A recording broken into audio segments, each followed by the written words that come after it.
ao anay trano mandroso ao tokantranonao amin'izao alahady izao manolotra ny arahaba tompolasy tompovavy. Araka nefa voalaza tamin'ny herinandro dia misy andian-drahona arahamaso ato amin'ny faritry ny ranomasimbe indianinato ka any amin'ny 540 kilometatra avaratra atsinanany Dego no misy fohibeny ary tsy mbola misy fiantraikany amin'ny mety toetry ny andro eto Madagascar sy fahita eo ihany ny fivoarany mandritra ity herinandro ity. Ny mamaritra ny toetry ny andro eto Madagascar kosa amin'izao fotoana izao dia mbola ambany hatrany ny tsindrin'ny atmosfera ary mafimafy ny fitsokan'ny rivotra ny aty amin'ny tendrony atsimony nosy aty. Dia ndeha horosontsika hojerena ny mety toetry ny andro amin'ny rapitso amin'ny maraina dia hisitraka orana tandrifin-drahona ianareo any amin'ny tendrony avaratry Madagascar iny tahak'izay ihany koa any Sofia, Sava, ny farita amin'ny Toamasina ray manontolo ary any Avadivavy Fitovinany dia andrahoana ny andro ny aty amin'ny faritry ny afovoantany fa ifandimby eo ny rahona sy ny masoandro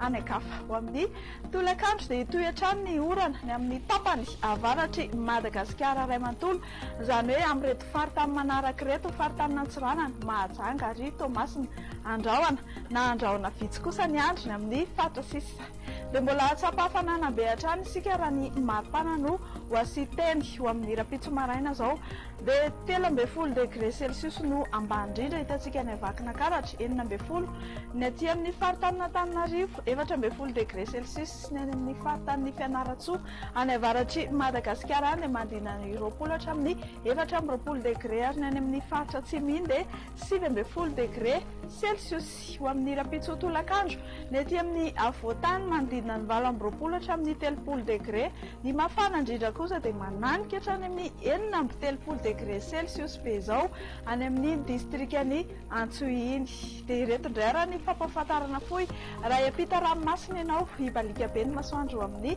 rapitso any Paris any hifandimby ny rahona sy ny masoandro any Bangkok andrahoana kosa ny andro ny faritry Milan hilatsaka ny orana tandrifin-drahona ny Nairobi sy Johannesburg any. Ho an'ireo nosy manodidina ny Gasikara indray dia hifandimby ny rahona sy ny masoandro ireo olona ao amin'ny faritry Comore hibalika be kosa ny masoandro any La Réunion anorana tandrifin-drahona ny faritry Maurice sy Seychelles. Dia aza adinoina hatrany ny mitsidika matetika ny page Facebook ny Meteo Madagascar indrindra amin'izao vanim-potoana ny fahavaratra izao mametraka ny mandra-pitao fa ho amin'ny rapitso indray tompolasy tompovavy.